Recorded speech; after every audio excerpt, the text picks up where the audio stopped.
Operation Epic Fury has seen the United States unleash an unprecedented kinetic barrage against Iran's dictatorial regime, yet Washington still has massive reserves left in the tank. The Pentagon has just introduced an asset into the theater that Tehran prayed it would never see in its airspace, and it is striking with such devastation that it must feel like the absolute end of the world for the IRGC.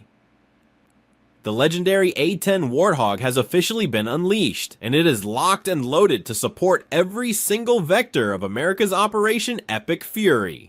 Make sure you hit that subscribe button for Titan mechanics and ring the bell so you never miss our critical tactical breakdowns. Now, let's look at the intel. The core of this operational shift stems from a critical intelligence drop on X. On March 15th, US Central Command, or CENTCOM, declassified a series of images with a statement making it crystal clear that the A-10 Thunderbolt II, universally feared as the Warthog, is actively engaged in the Iranian theater. CENTCOM declared that US Air Force A-10s are receiving mid-air refueling while actively prosecuting targets for Operation Epic Fury, emphasizing the airframe's unique ability to loiter for hours on station, ready to execute kinetic missions on demand. That specific loitering capability is the absolute linchpin of what the Warthog is executing over Iran right now, as we will unpack in this briefing. But the visual intel CENTCOM provided is far more revealing than their official caption. The mid-air refueling is not the real headline. The payload is. Fascist military analysts at Army Recognition highlighted that CENTCOM intentionally revealed the Warthog's combat configuration, which provides exact tactical clues regarding its mission profile against Iranian forces. The most prominent munitions strapped to the attack aircraft are APKWS guided rockets, engineered to give American forces a highly cost-effective precision strike capability against asymmetric threats like suicide drones.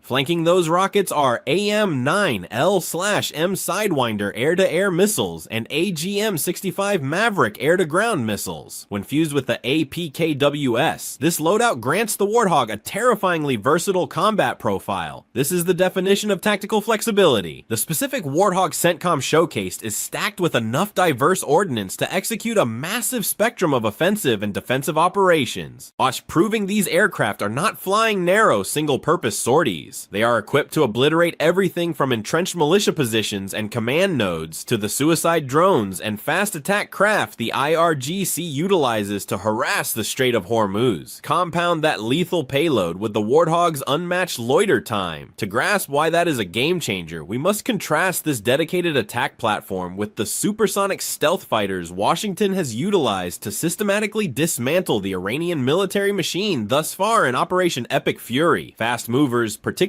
when executing ground strikes, rely on one doctrine: ingress, strike the target, and egress at maximum velocity. The higher those jets operate, the safer they are. On a stealth fighter operating in the weeds at low altitude sacrifices maneuverability due to its extreme speed and risks exposure to overlapping, short-range Iranian air defense networks. The Warthog, conversely, is built to loiter. It operates at a deliberately slower pace, granting pilots microscopic control when flying low over the deck, and it can orbit a battle space for hours, simply waiting for a commander to call in a strike.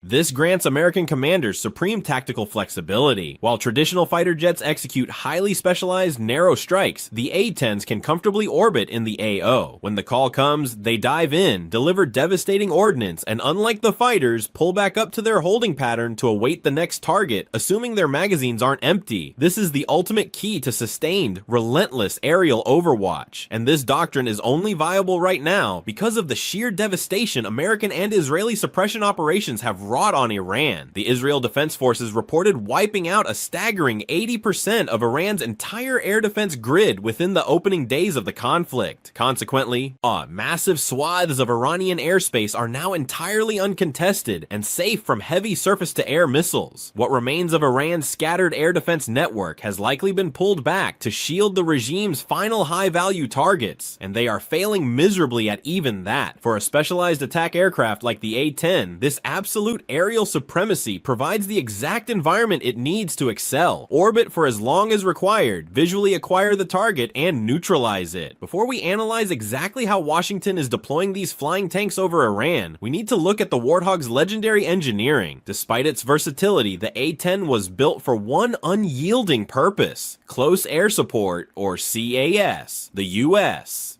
Air Force designates it as the first platform explicitly designed from the ground up to protect friendly infantry on the battlefield. Currently, that isn't the primary mission in Iran, as the US has not officially committed massive conventional ground forces yet, though the imminent deployment of a 2,200-strong Marine Expeditionary Unit could alter that reality overnight. Traditionally, the Warthog's job is to vaporize enemy armor and hostile helicopters that threaten American infantry, but even without troops to protect, the Warthog possesses unique traits that make it the ultimate weapon for this specific phase of Operation Epic Fury. Its low-altitude prowess is unmatched. The Air Force confirms the A-10 can comfortably operate below a 1,000-foot ceiling while maintaining visual dominance up to 1.5 miles out, and even under severe weather constraints. Furthermore, integrated night vision imaging systems turn the Warthog into a lethal nocturnal hunter. The pilots themselves are encased in titanium armor, which simultaneously shields the aviator and the critical flight control computers. The airframe is famously engineered to absorb direct hits from armor-piercing 23mm anti-aircraft artillery and keep flying. Even if catastrophic damage shreds its primary hydraulic systems, manual mechanical backups allow the pilot to muscle the aircraft back to base. With an 800-mile operational range and a top speed of roughly 420 miles per hour, it trades the supersonic speed of a fighter for devastating endurance. Beyond the Mavericks and Sidewinders, the aircraft is literally built around a 30mm GAU-8/A7 barrel Gatling gun, and it can lug up to 16,000 pounds of mixed ordnance into the fight. We are talking Mark 82 and Mark 84 unguided bombs, mine-dispensing munitions, incendiary cluster bombs, electronic jamming pods, and intense countermeasure suites. Whether the target is dug into the earth or flying in the sky, the Warthog will destroy it, provided the airspace is clear of heavy SAMs, which in Iran, it absolutely is. It is no wonder this aircraft is dubbed the Tank Buster. While Iran hasn't had the opportunity to deploy much of its massive armored reserve of over 2,600 tanks, the Pentagon rests easy knowing the A-10 is orbiting above if the Marines do push inland. Drop a like on this video right now and share this intel with your squad if you want to see more deep dive analyses on American air power. Currently, the Warthog's mission profile in Iran is strictly loiter and destroy. The first tactical application might surprise you, but it highlights the A-10's extreme adaptability. Washington is reportedly using the legendary Tank Buster to fly overwatch for vulnerable littoral combat ships operating in the choke points of the Strait of Hormuz. We know this because earlier this year, the Warzone confirmed CENTCOM released imagery of an A-10 running integrated combat drills with the USS Santa Barbara, a littoral combat ship currently forward deployed to the Persian Gulf. The strategic objective was clear: prove the Warthog could defend the Santa Barbara from asymmetric swarm threats while the ship focused on hunting naval mines. This is a critical capability given Tehran's ongoing strategy to weaponize the Strait of Hormuz, a passage that handles roughly a fifth of the globe's seaborne energy supplies. Iran has repeatedly threatened to seed the strait with naval mines to paralyze global commercial shipping. By mid-March, CNN relayed intelligence suggesting Iran had actively begun deploying these mines, contradicting slightly with Defense Secretary Hegseth's later assessment that no definitive proof of mining existed. Regardless of the conflicting intel, the threat of naval mines is a severe operational hurdle. To clear them, the US must send in specialized mine-clearing vessels. Enter the A-10 Warthog. The US Navy is explicitly relying on the Air Force's premier attack jet to orbit low and slow, providing an immediate, devastating kinetic response against any IRGC fast boats or suicide drones attempting to ambush the minesweepers. Beyond defensive overwatch, the A-10 is a premier standoff precision strike asset. Utilizing the AGM-65 Maverick spotted in the CENTCOM imagery, the Warthog can systematically dismantle Iranian ground targets from a safe distance. This includes vaporizing radar installations, fuel depots, and transport logistics. Because it can loiter, it acts as a permanent, terrifying presence over the Iranian mainland. Ready to launch missiles the millisecond a target exposes itself. Furthermore, military analysts have long argued the A-10 is the perfect platform to annihilate the IRGC's asymmetric naval forces. Historical mock engagements in Florida saw A-10s effectively simulating the total destruction of massive fast boat swarms. The Warthog is a proven ship killer when deployed against the exact type of small, fast patrol craft Iran relies upon. And it is a stunning reality for an aircraft the Air Force has repeatedly attempted to retire. The A-10 is actively contributing to the systematic destruction of Iran's mainland military infrastructure, while simultaneously neutralizing its naval capabilities. Then, there is the drone threat. Iran's primary remaining offensive capability against both US assets and commercial shipping is its massive arsenal of Shahed suicide drones, the exact same munitions Russia has utilized to terrorize Ukraine. While Iranian drone strikes have plummeted by an estimated 95% since the onset of Operation Epic Fury, Tehran still possesses thousands of them. Destroying a cheap $20,000 Shahed drone with a multi-million-dollar cruise missile is a catastrophic return on investment for the United States. It is a logistical war of attrition the US does not want to fight. The solution is the APKWS guided rocket fired from the A-10.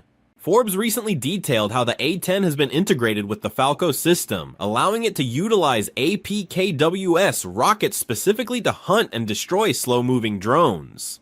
Packing massive quantities of these precision rockets, the Warthog becomes the ultimate, highly efficient drone killer, costing only around $35,000 per unit. The APKWS rocket finally balances the economic equation against the Shahed. Deploying A-10s to patrol the Persian Gulf ensures any Iranian drone launched is instantly swatted out of the sky without depleting America's high-end missile reserves. Iran may have already realized that launching Shaheds while A-10s are orbiting is a complete waste of hardware. The same exact logic applies to the IRGC fast attack boats harassing commercial shipping, as the US moves to permanently clear the Strait of Hormuz. The Warthog is perfectly positioned to serve as the ultimate lethal escort for global tankers. The presence of the A-10 Thunderbolt II sends a chilling psychological message to the remnants of the Iranian regime. Operation Epic Fury was designed to dismantle Tehran's military apparatus, but by openly parading refueling A-10s, Washington is broadcasting that the campaign has entered a terrifying new phase. Iran's air defenses are so fundamentally broken that slow-moving, heavily armed American attack planes can now loiter over their country with absolute impunity. President Trump promised that Iran would be hit exceptionally hard, and with Defense Secretary Hegseth confirming over 15,000 targets have already been obliterated, the IRGC is running out of places to hide. The Warthog guarantees that any remaining ground, naval, or aerial assets will be relentlessly hunted down, paving the way for the US to permanently reopen the Strait of Hormuz and strip Tehran of its final ounce of geopolitical leverage. The Warthog might be an old airframe, but for the Iranian regime, it is the face of their inevitable collapse. Sound off in the comments below. What do you think is the A-10's most lethal capability? Hit that subscribe button for Titan mechanics, drop a like, and we will see you on the next tactical breakdown.